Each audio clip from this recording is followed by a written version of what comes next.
Bismillahirrahmanirrahim.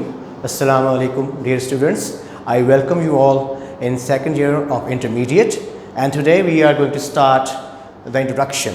Before going and moving towards the subject and the books, it is necessary that one must know what things they are going to read in the second year of intermediate. तो बेटा यहाँ पे आपके साथ ये slide share हो रही है, ठीक है? Introduction to English second year intermediate. There are two books, book 2 and novel. Clarify कर दूं बेटे, जब आप फर्स्ट ईयर में थे तो भी दो किताबें थी, लेकिन उनके नाम क्या हैं? Book 1 and book 3. ठीक है? बुक 1 में क्या था? आपने शॉर्ट स्टोरीज को पढ़ा. बुक 3 में जब आप गए तो वहाँ पे पोएम्स थी, और साथ जो था वो आपने वन एक्ट प्लेस को पढ़ा. अब आप जब सेकेंड ईयर पे आए हैं बेटे, इसमें जो आपकी पहली किताब है उसका टाइटल ही बुक 2 है.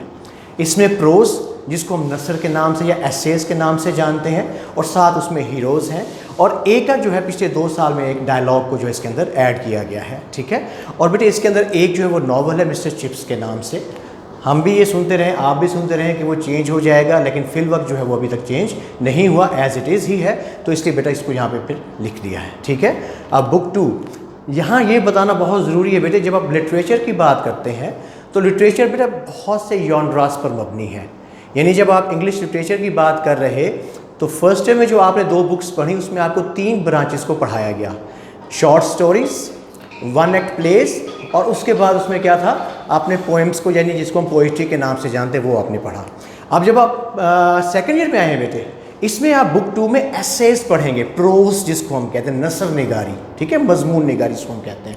यानी इसमें आपको जो चैप्टर्स पढ़ाए जाएंगे वो कॉमिक भी हैं, वो सीरियस भी होंगे, लेकिन वो एसेज की शक्ल में, प्रोज की शक्ल में लिखा हो. ये it is one of the branches of literature as well. ठीक है? और उसके बाद नेक्स्ट जो हमारी 5th ब्रांच जो बेटे वो क्या है? वो नॉवल हो जाती है. ठीक है? तो यहाँ पे यानी कि आपको एक किस्म का, जब आप इंग्लिश लिटरेचर की बात करते हैं तो आपको इंट्रोडक्शन भी मिल जाता है कि उसकी कौन कौन सी जॉनराज हैं, उसमें कौन कौन से ब्रांचेस उसमें पाई जाती हैं. ठीक है? There are 2 books, book 2 and novel, which are included in the syllabus of second year intermediate. A paper of 100 marks is set from these 2 books. जिस तरह फर्स्ट टाइम इन 2 किताबों में से 100 नंबर का पेपर सेट हुआ, ऐसे ही बेटे इन 2 किताबों में से जो है आपके पेपर को सेट किया जाना है. Detail of 2 books and paper pattern are given below. क्या तफसील है किताबों के लिहाज से और पेपर में से किस किस तरह से उसकी वेटेज क्या है, ये सारा का सारा बेटा अब यहाँ पे मेंशन कर दिया है. ठीक है? बुक 2 जो है ये कंप्राइज करती है 15 एसेज पर टोटल. जब आप बुक 2 लेते हैं बेटे, उसके अंदर 15 के 15 डेफिनेशन के लिहाज से एसेज ही हैं, लेकिन पंजाब टेक्स्ट ने क्या किया बेटे? उसको 2 हिस्सों में तकसीम कर दिया तलबा की समझने की खातिर. यानी जॉनरा एक है, ब्रांच एक है, और वो है प्रोज.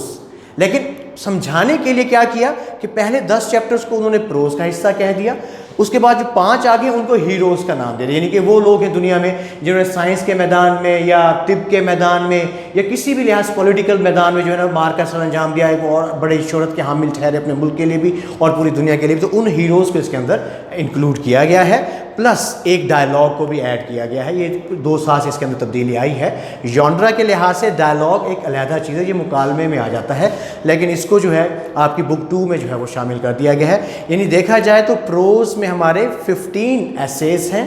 ठीक है? एसेज वो ना समझिएगा जिस तरह से अब आपने दूसरा 15 नंबर का ऐसे लिखना होता है, लेकिन इनको ऐसे कहा जाता है मजमून निगारी, नसर निगारी. ठीक है? 10 + 5 हीरोज़ 15, लेकिन आप क्या समझेंगे 10 जो है वो प्रोज का हिस्सा है और 5 जो है इसके अंदर बेटा जी वो हीरोज़ हैं. एक डायलॉग बुक 2 के अंदर. हम नावल पे जब मूव करते हैं बेटे, मिस्टर चिप्स नावला है और इसके अंदर 18 चैप्टर्स हैं. ठीक है? मिस्टर चिप्स का जो नावल जो है बेटे, जेम्स हैमिल्टन ने इनको लिखा, ये 18 चैप्टर्स पर कंसिस्ट करता है. जब इसकी बारी आएगी इंशाल्लाह हम इसकी डिटेल में मज़ीद जाएंगे. आगे मूव करते हैं. अब इन 2 बुक्स में से, टेक्स्ट बुक्स में से किस तरह आपका पेपर जो है वो सेट होना है, उसको किस तरह उसकी सिलेक्शन होनी है, अब उसको हम यहाँ पे देखेंगे. पेपर पैटर्न आपको यहाँ दिया हुआ है, और क्वेश्चन 1 जो बेटा हम जानते हैं कि हमेशा हमारा ऑब्जेक्टिव टाइप होता है और 20 नंबर का है. टाइम जो है वो आपके वही 30 minute. In this section an objective paper of 20 marks is set from above discuss 2 books, book 2 and novel. This paper is divided into 3 parts in which student has to select the correct answer. जिस तरह आपने first year में किया, पहले जो 10 number है बेटे वो सिनोनिम के ही होंगे, उसके बाद आगे कुछ तब्दीली है जो फर्स्ट ईयर से अलहदा है. ठीक है? इसमें पहले नंबर पे क्या है जी? आपके सिनोनिम है. 3 सिनोनिम बेटा प्रोज में से आएंगे, 3 सिनोनिम्स जो वो आपके हीरोज़ में से आएंगे. ये बुक 2 हो गई. और 4 सिनोनिम्स जो बेटे नॉवल यानी मिस्टर चिप्स के नॉवल से आएंगे। तो ये टोटल बन गए 10 नंबर, ठीक है बेटे। उसके बाद करेक्ट यूज़ ऑफ प्रेपोजिशन, यानी ए से लेकर जेड तक ग्रामर की बुक में हमारे ये प्रेपोजिशनल फ्रेजेस दिए हुए होंगे, वहाँ से हमने इनको याद करना है। और ये ब्लैंक्स की शक्ल में होते हैं, यानी कि जिस तरह एक हमारे पास फ़र्ज़ करें अबाइड बाय है, आप इसको पढ़ेंगे भी सही, यानी कि अबाइड बाय का मतलब क्या होता है, किसी चीज़ को फॉलो करना, उसके ऊपर अमल दरामद करना, ठीक है। तो अब पेपर में क्या होगा कि we should abide dash the rules, नीचे 4 ऑप्शन होंगे, abide at, abide by, abide in, abide of, वगैरह वगैरह। तो अगर हमें याद होगा कि अबाइड बाय इसका करेक्ट प्रेपोजिशन फ्रेज है, तो हम उसके बाय वाले ऑप्शन को जो है टिक लगाएंगे। ये आपके 5 नंबर के हैं, ठीक है। नेक्स्ट हम मूव करेंगे बेटे, 5 नंबर का ही सवाल सेट होना इसमें से, यूज़ ऑफ यानी करेक्ट यूज़ ऑफ ग्रामर। ये सारे पार्ट्स ऑफ स्पीच की बात है, नाउन है, प्रोनाउन है, सब्जेक्ट वर्ब एग्रीमेंट है, ये सारी की सारी बातें ग्रामर से रिलेटेड हैं। और इसमें से जो है बेटे 5 नंबर का सवाल जो है वो आपको ये दिया गया, 4 फ़िक्रे दिए जाएंगे और उनमें से किसी एक सही फ़िक्रे को आपने टिक लगाना है, ऑब्वियसली बबल फिल करना है, ठीक है। यानी इसकी तरतीब ये है। फ़र्क कहाँ पे आ रहा है, इन आखिरी 2 में आ रहा है, बी और सी में आ रहा है। यानी वहाँ फर्स्ट में अगर हम थे तो हमें यहाँ पे जो है वो इन्फॉर्मेशन हमें देना पड़ती थी, करेक्ट इन्फॉर्मेशन टेक्स्ट बेस्ड होती थी, उसको रिप्लेस हो गया ये प्रेपोजिशन फ्रेजेस से। और जो हमारा उसमें तीसरा जुज़ होता था फर्स्ट ईयर में, जिसमें कि हमें टेंसेस के साथ मुतालिक बातें होती थी, यहाँ पे टेंसेस को बढ़ाकर मज़ीद पार्ट्स ऑफ स्पीच को भी ऐड कर दिया गया, यानी कि काम मज़ीद बढ़ गया इसमें, ठीक है। और ये 5 नंबर के बेटे, इनको हम एडअप करें 10 + 5 + 5, तो ये आपका ऑब्जेक्टिव 20 मार्क्स का हो जाता है, ठीक है। यहाँ तक बात उम्मीद है आपको समझ आ गई होगी पेपर पैटर्न के लिहाज से। नेक्स्ट जो बेटे, अब हम मूव करेंगे सब्जेक्टिव टाइप पे, जो ऑफ कोर्स 80 मार्क्स का ही है। टाइम इसके 2 घंटे और 30 मिनट, पहले से आप लोग इसको जानते हैं। इसमें पहला जो दूसरा सवाल है बेटे, यानी कि सवाल नंबर 1 तो ऑब्जेक्टिव में आ गया, सवाल नंबर 2 पे जब आप आते हैं बेटे, give short answers to any 6 questions. अब ये किस में से आ रहे हैं, बुक 2 जो कि प्रोज की है, यानी कि 10 चैप्टर्स जो हैं, जो मैंने कहा था ना बेटे कि 15 के 15 हैं तो बेसिकली प्रोज का हिस्सा, लेकिन स्टूडेंट्स की आसानी के लिए पंजाब टेक्स्ट ने क्या किया कि उसको प्रोज और हीरोज़ में डिवाइड कर दिया कि 10 प्रोज के उसने एसेज रख दिए, 5 एसेज जो वो हीरोज़ पर मबनी हो गए। तो यहाँ आपको इसलिए समझने में आसानी होगी कि ये बुक 2 है प्रोज में से, यानी वो जो पहले 10 चैप्टर होंगे उनमें से आपको 8 या 9 सवाल दिए जाएंगे, जिसमें से किसी 6 को आपने बेटे आंसर करना है और इसके 12 मार्क्स होते हैं। ऐसे हम क्वेश्चन 3 पे जब मूव करते हैं बेटे, ये भी बुक 2 से ही आएगा, लेकिन अब कौन सा पोर्शन होगा, हीरोज़ का। वो 5 हीरोज़ जो हैं, इसमें वो चाहें तो इंक्लूड कर सकते हैं उस डायलॉग को भी। यकीनन बेटे हम जब टेक्स्ट को पढ़ेंगे इंशाल्लाह हम उस डायलॉग को पढ़ेंगे, चीज़ तुमने कोई भी लीव आउट नहीं करनी, लेकिन 2 साल में ट्रेंड यही है कि उसमें से ज़रा सवालात नहीं ही आते, लेकिन हम उसको पढ़ेंगे ज़रूर। लेकिन आपने फ़िलहाल इसको समझना वही है कि हीरोज़ 5 चैप्टर्स जो हैं, इसमें से बेटे आपको एनी 6 क्वेश्चन अटैम्प्ट करना होंगे, गिवन 8 या 9 क्वेश्चन में से।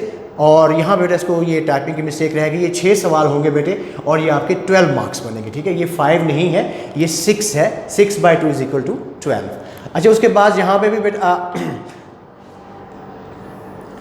इसको थोड़ा सा हम आगे फॉर्मुलेट करते हैं, ठीक है जी बेटा। इसको करेक्शन आप देख लीजिएगा, इसकी 6 आपको आंसर करने हैं, 2 मार्क्स का एक क्वेश्चन होता है, 12 ये हो जाएंगे। क्वेश्चन 4 पे हम जब मूव करेंगे बेटे, give short answers to any 8, 12 सवाल होंगे, 8 सवालों को आपने आंसर करना है। कहाँ से होंगे ये, नॉवल मिस्टर चिप्स में से, ठीक है। और 16 मार्क्स इसके बनेंगे। इसको अगर हम एडअप करते हैं 16 + 12 + 12 इट मेक्स 40, 40 और 20 हमारे पहले हो गए ऑब्जेक्टिव, 60 मार्क्स। सेकंड ईयर में बेटे मार्क्स की रेशियो बहुत बेहतर है as compare to first year, क्योंकि इसमें आपका मटेरियल जो है वो कम है और मार्क्स लेना ज़्यादा आसान है। यानी अगर आप यहाँ देखें, अगर आप मोर देन 60% आप उसको अटैम्प्ट, यानी 20 नंबर आपके ऑब्जेक्टिव में आ गए, ठीक है, और 40 मार्क्स जो यहाँ पे बेटे सिर्फ इन टेक्स्ट के अगर आप आंसर सही तरीके से दे दें, बगैर ग्रामर के इश्यूज़ को, जो कि आप पहले से ही जानते हैं कि वो कौन से इश्यूज़ होते हैं। ऑफ कोर्स आप सेकंड ईयर में ये सब चीज़ें आपको पहले से पता है, इसलिए उनको डिटेल में जाने की ज़रूरत नहीं है। तो बेटे आप यहाँ 60 मार्क्स सिक्योर कर सकते हैं। बाकी अब हमारी आगे लड़ाई रह जाती है, वो सिर्फ 40 मार्क्स की है, ठीक है। 40 मार्क्स में जब मूव करेंगे बेटे, वो फिर थोड़ा हमारा ग्रामर बेस्ड है कि यहाँ पे ऐसे राइटिंग होगी, आपको 4 मज़ामीन दिए जाएंगे, एनी 1 of 4, ठीक है। आपको 4 मज़ामीन टॉपिक दिए जाएंगे, उसमें से किसी एक पे आपने 15 मार्क्स का जो है पेन डाउन करना है। 300 to 350 400 वर्ड्स का ये इसकी रेंज होती है वर्ड की, ठीक है। इसमें आपने ऐसे राइटिंग करनी है, ग्रामर से हम इंशाल्लाह को याद करेंगे, जो अहम ऐसे हैं जितने भी ऐसे वगैरह हैं वो सारी हम डिटेल में भी उसका क्या तरीक़ेकार है, कैसे उसको अटेम्प्ट करें, हम सारा इंशाल्लाह डिटेल में डिस्कस भी करेंगे। उसके बाद क्वेश्चन 6 जो है, use of phrasal verbs prepositions into sentences. वहाँ पे कितना था, फर्स्ट ईयर में पेयर ऑफ वर्ड्स थे, यहाँ पे क्या है फ्रेजल वर्ब, जो हम दुनिया में गेट रिड ऑफ है, अबाइड बाय, जैसे मैंने आपको पहले बताया, इस तरह के आपको 7 जो है बेटे वो आपको पेयर और अपना ये प्रेपोजिशंस या फ्रेजल वर्ब्स या ईडियम्स दिए जाएंगे।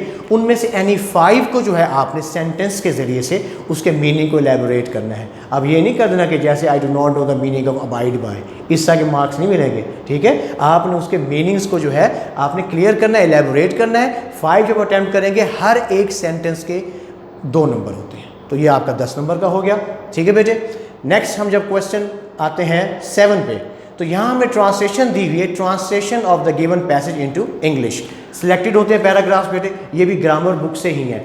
फर्स्ट ईयर सेकंड ईयर में क्या डिफरेंस है बेटे, फर्स्ट ईयर में वो जो आपके 15 चैप्टर्स थे शॉर्ट स्टोरीज के, जो कि हमने स्टार्ट किए बटन से लेकर वो जो एंजर एंड द ऑथर वाला था, उनमें से हमारे पैराग्राफ आते थे टेक्स्ट में से, हम उसको ट्रांसलेट करते थे उर्दू में।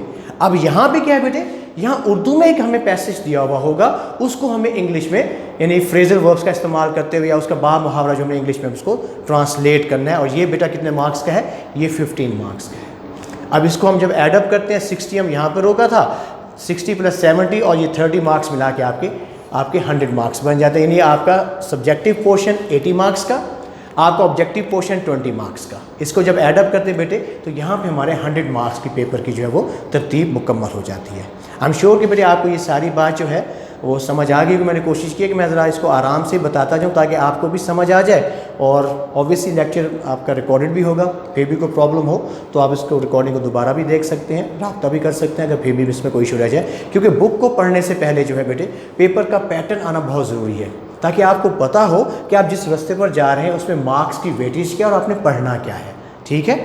और बेटे इसके बाद जो है हम इंशाल्लाह अपना जो है चैप्टर जो 1 है हमारा, ठीक है, बुक 2 का चैप्टर 1 द डाइंग सन जो है, इसका हम अभी इंट्रोडक्शन स्टार्ट करेंगे थोड़ी देर में। जी बेटे आज जो है हम बुक 2 पे हमने मूव किया हुआ है, ठीक है। चैप्टर 1 हमारा है द डाइंग सन, जिसके ऑथर जो है सर जेम्स हॉपवुड जीन्स हैं, और इनका जो पैदाइश का जो ईयर है वो 1877 है, और इनका जो डेथ ईयर है वो 1946 है। और बेटे अब हम इसका थोड़ा सा इंट्रोडक्शन, राइटर्स की इंट्रोडक्शन को बेटा जानना इसलिए थोड़ा सा ज़रूरी हो जाता है। पेपर पॉइंट ऑफ व्यू से अगर हम हर चीज़ देखते हैं तो फिर तो हम बहुत सारी बातों को निगलेक्ट करना शुरू कर देते हैं। लेकिन बेटे जब आप किसी चैप्टर को स्टार्ट करते हैं तो उसके राइटर के बारे में थोड़ा जो इंट्रोडक्शन है वो आपको एक बैकग्राउंड मुहैया कर देता है कि उस चैप्टर का जो आप पढ़ने जा रहे होते हैं, ठीक है। इस तरह से हम जब सर जेम्स जीन्स की बात करते हैं, sir James Jeans was an eminent British physicist, ठीक है। बहुत ही ज़्यादा जो है ये एक मशहूर, ये बेसिकली एमिनेंट है बेटे, इसको हम इसकी करेक्शन कर लेंगे। एमिनेंट ब्रिटिश फिजिसिस्ट कहते हैं, माहिर तिबियात, फिज़िक्स के वो माहिर थे। Whose main interest was astronomy and mathematics, जिनका जो इंटरेस्ट था वो एस्ट्रोनॉमी और मैथमेटिक्स में था, ठीक है। The present essays also influenced from big bang theory. आप जानते हैं ना कि साइंसदानों ने इसके बारे में क्या पेश किया कि ये कायनात किस तरह से वजूद में आई, तो वो उसके बारे में कहते हैं कि वो एक बिग बैंग थ्योरी थी कि ये एक बहुत बड़ा धमाका होता है और उसके नतीजे में ये डिफरेंट जो प्लैनेट्स हैं ये मार्स से वजूद में आते हैं, ये एग्जिस्ट करते हैं। इसी तरह की बात जेम्स जीन्स जो है वो भी उससे इन्फ्लुएंस्ड है। ज़ाहिर बात है उनका जो फील्ड है वो एस्ट्रोनॉमी है, फल्कियात का इल्म है, तिबियात का इल्म, और साथ साथ देखा जाए मैथमेटिक्स। और यही तीनों उलूम जो है बेटे वो एक कॉस्मोपॉलिटन शख्स के लिए चाहिए जो कि सारी की सारी यूनिवर्स की बात करता है, कायनात की बात करता है और स्पेस की जब बात करता हुआ नज़र आता है। About the emergence and existence of the universe, कि किस तरह से ये कायनात इमर्ज हुई, प्रोड्यूस्ड हुई, क्रिएट हुई और एग्जिस्ट किस तरह से कर रही है। He is also known for his work to present Jeans law, Jeans mass, Jeans length and method of image charges. ये उनका अपना वर्क है जो उन्होंने फिर फिज़िक्स के जो है फील्ड में सर अंजाम दिया। यानी कि अब आप ये देखें कि ये जो डाइंग सन जो है ये उनके इसी काम का, जो उन्होंने गैसेस के बारे में, उनकी प्रोडक्शन के बारे में, उनकी नेचर के बारे में जो किया, उसी से ही अखज़ करके डाइंग सन के नाम से उसको उन्होंने बयान किया है। और ये चैप्टर जो आपके इसमें सिलेबस का जो है पहला चैप्टर है बुक 2 का, ठीक है। अब हम इस एस्से की जो डाइंग सन, इसका थोड़ा सा हम थीम जानने की कोशिश करते हैं कि थीम असल में इसका क्या है। The essay The Dying Sun gives the analysis of James Jeans about the geographical details of heavenly bodies, जिनको हम planets के नाम से जानते हैं, ठीक है। यानी कि ऐसे हमें तज़किया बताता है जेम्स जीन्स का कि ये कहाँ कहाँ इनका जोग्राफिया है, कहाँ कहाँ ये किस किस तरह से पाए जाते हैं, बनावट इनकी क्या है, कैसे ये बने और ये रिवॉल्व किस तरह से कर रहे हैं। हेवनली बॉडीज किसने कहते हैं बेटे, प्लैनेट्स को कहते हैं, of the universe and the possibility of life on them. और साथ ही वो इम्कान की बात करते हैं कि बाकियों पे भी ज़मीन के समाज समेत बाकियों पे क्या ज़िंदगी के कोई इम्कानात हैं या नहीं हैं। जेम्स जीन्स वेरी सिस्टमैटिकली डेसिफर्स, वो डिस्क्राइब करते हैं about the existence and the consequences of it, कि किस तरह से ये वजूद में आई और इसका क्या रिजल्ट हो सकता है, इसका क्या नतीजा हो सकता है, वो उसको बयान करते हैं। The title the dying sun metaphorically describes that there is a continuous fusion reaction and this reaction results in loss of radiation और एनर्जी फ्रॉम द सन। यानी वो क्या कहते हैं कि यहाँ पे अब डाइंग सन सरेदस देखा जाए तो टॉपिक लगता है जैसे कि एक मरता हुआ सूरज है। यानी कहने का मकसद क्या है कि सूरज से मुस्तकिल जो है वो इमिट हो रही हैं रेज़, और जब रेज़ इमिट होती हैं, आप इसको बेहतर जानते हैं, फिजिक्स आपने पढ़ी हुई है, तो एक कंटिन्यूस एक फ्यूजन रिएक्शन चलता है जिसके नतीजे में क्या होता है, वो एनर्जी का लॉस होता है। और जब एनर्जी का लॉस होगा तो वो इस लिहाज से कह रहे हैं कि हो सकता है किसी दिन ये सूरज जो है ये इतनी गर्मी ना दे सके या ये ठंडा पड़ जाए। रिसेंटली इन्हीं दिनों की बात कर रहा हूँ, एक आर्टिकल भी मेरी नज़र से गुजरा, पढ़ रहा था, और वो ये आर्टिकल यही बता रहा था कि सूरज जो है वो हमारा आहिस्ता आहिस्ता सर्द हो रहा है। सूरज क्या हो रहा है बेटे, सर्द हो रहा है। इट मीन्स कि वो किसी दिन ऐसा हो सकता है कि उतनी गर्मी ना दे। इस लिहाज से अगर देखा जाए तो टाइटल जो है डाइंग सन ये हमें बड़ा सूट करता है। ठीक है बेटे।